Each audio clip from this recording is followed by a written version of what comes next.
सिद्धू बनता है। नव्या खुश थी क्योंकि तय हो चुकी थी उसकी शादी, लेकिन कोई था जो चाहता था उसकी बर्बादी। ड्रिंक में नशे की दवाई मिलाकर किसी ने उसे बेहोश कराया।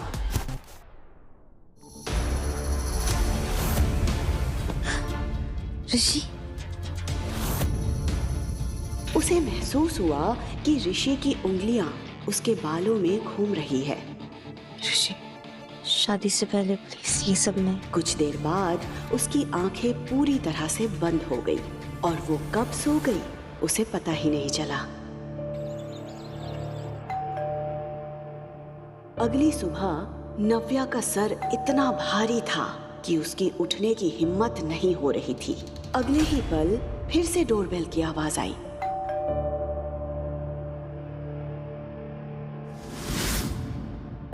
उसे याद आया कि शादी तक वो ऋषि के साथ कुछ नहीं करना चाहती थी।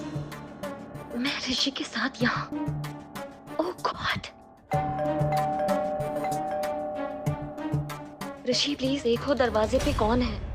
कुछ देर तक उसने ऋषि का इंतजार किया, पर जब वो नहीं आया तो नव्या खुद ही दरवाजा खोलने के लिए उठ गई।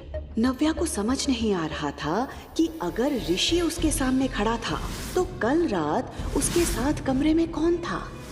ऋषि, तुम बाहर कब गए? तुमने क्या हालत बना रखी है? अगर तुम्हारी बैचलर पार्टी खत्म होगी तो हम लंच करेंगे, बाहर चलें। पर तुम तो अभी तक रेडी भी नहीं हुई। इतना कहकर ऋषि कमरे के अंदर आ गया।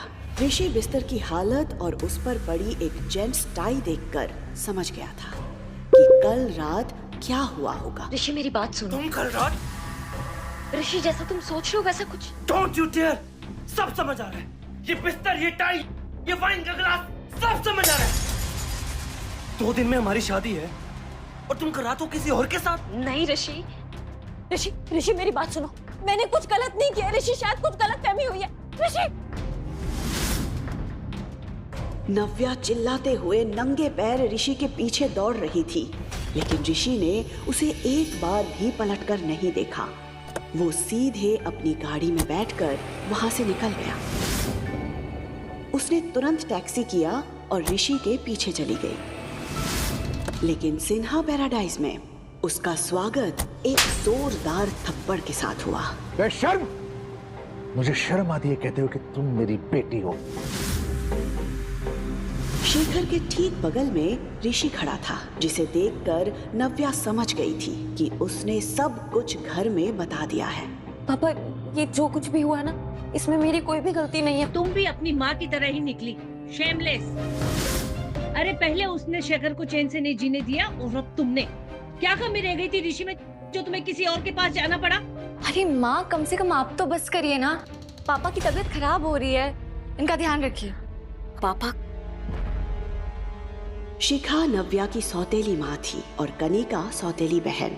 कनिका, तुम तो मेरा यकीन करो, मुझे सच में कुछ भी याद नहीं है कल का। मैं ऋषि, ऋषि तुम तो मुझसे प्यार करते हो ना?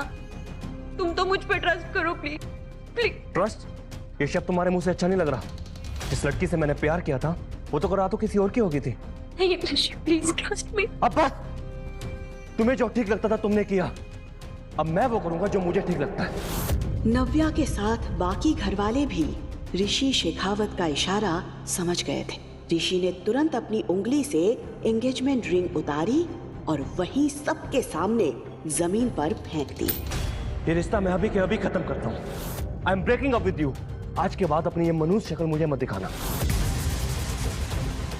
ऋषि, ऋषि नहीं, ऋषि मैंने खबरदार! खबरदार, जो उसे रोकने की कोशिश भी की तो अब उससे जो कुछ कहूंगा ना मैं कहूंगा। और तुमने जो किया है ना, उससे हम सबकी जिंदगी बर्बाद हो गई है। ऋषि, ऋषि बेटा सुनो। प्लीज मेरा यकीन करो, मुझे कुछ ध्यान नहीं आ रहा है। मैं सच में, मुझे लगा कि मैं ऋषि के साथ थी। प्लीज प्लीज मेरा यकीन करो प्लीज।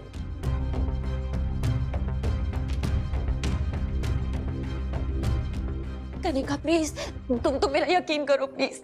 मैं बहुत प्यार करती हूँ ऋषि से, मैंने कुछ भी नहीं किया। प्लीज तुम पापा से बात करो, पापा तुम्हारी बात मानेंगे। प्लीज तुम बात करोगी ना पापा से? अभी कुछ बोलो ना कनिका। दीदी, मैं क्या समझाऊं दीदी, क्योंकि मुझे पता है कि आपने कुछ भी नहीं किया है, क्योंकि जो कुछ भी किया है वो तो मैंने किया है। कल रात में जिस कमरे में तुम थी उस कमरे में ऋषि नहीं, कोई और था। हाँ, लेकिन ये मत पूछना कौन था, क्योंकि ये तो मुझे भी नहीं पता।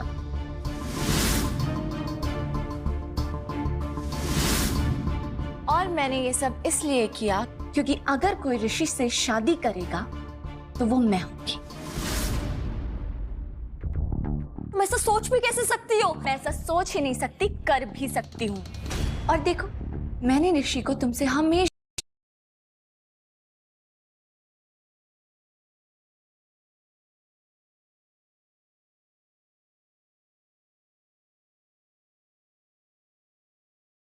हमेशा के लिए अलग कर दिया। अब वो जिंदगी भर कुंवारा रह जाएगा, लेकिन तुम्हारी तरफ दोबारा पलट के कभी नहीं देखेगा।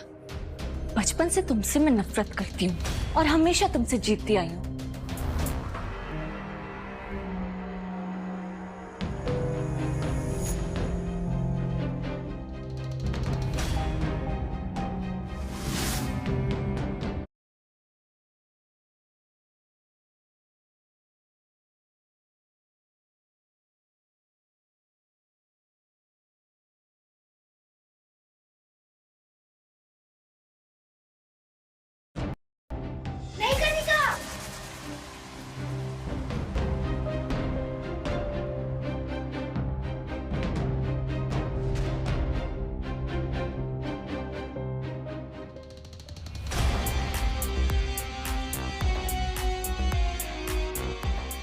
लेकिन इस बार जब ऋषि ने तुम्हें प्रपोज किया तो मुझे ऐसा लगा कि इस बार मैं हार जाऊंगी।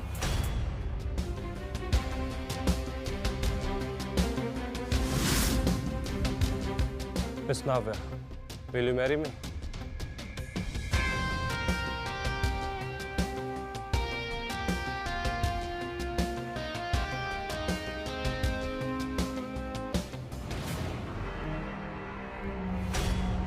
लेकिन देखो, मैं फिर से जीत गई। How dare you, Kanika? क्यों किया तुमने ऐसे? क्यों किया? क्यों किया तुमने ऐसे? तुम्हारी हिम्मत कैसे हुई मेरी बेटी को छूने की? पापा, ये सब कुछ कनिका ने किया है। कनिका ने मुझे फंसाया। चुप! एकदम चुप! अब एक शब्द और नहीं। देख रहे हो अपनी बेटी की हरकतें? एक तो शेखावत परिवार के सामने हमारी इतनी इंसल्ट करवाई, ऊपर से माफी मांगने की जगह मेरी बेटी को मारने चली है। निकल जाओ अभी के अभी इस घर से। अब सिन्हा परिवार से तुम्हारा कोई रिश्ता नहीं। पापा, और मेरी सिर्फ एक ही बेटी है, कनिका। शिखा, इसे कुछ पैसे दे देना।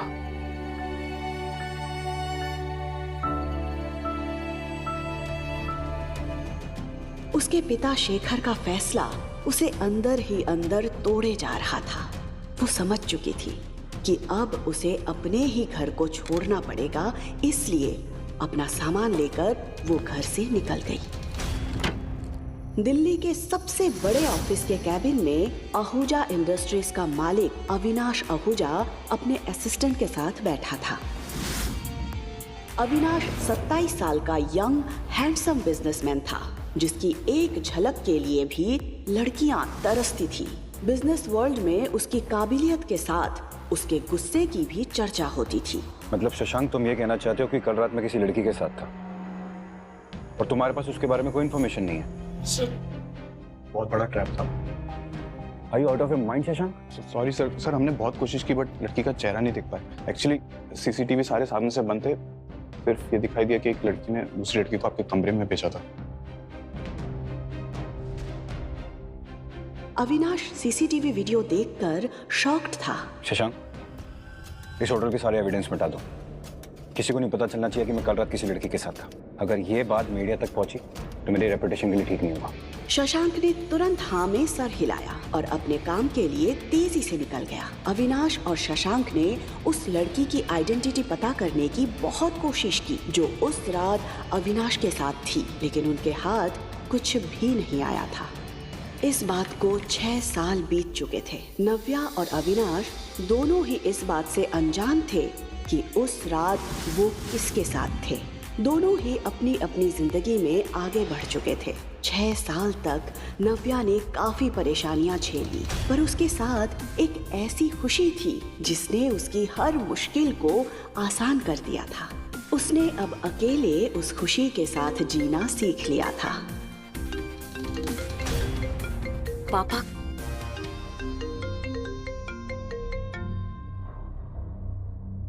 पापा, नव्या, तुम्हें चंडीगढ़ आना है। प्लीज जल्द से जल्द टिकट कराओ। पापा, आप मुझे सच में बुला रहे हैं? हाँ बेटा। पापा सच में मुझे घर बुला रहे हैं? Oh God! आखिर क्यों बुलाया था शेखर ने इतने सालों के बाद नव्या को वापस? कौन सा सहारा था नव्या के जीवन में? आखिर कब तक अविनाश और नव्या इस बात से अनजान रहेंगे कि उन दोनों ने ही उस रात होटल में रात बिताई थी? जानने के लिए सुनते रहिए द रिटर्न, सिर्फ पॉकेट FM पर।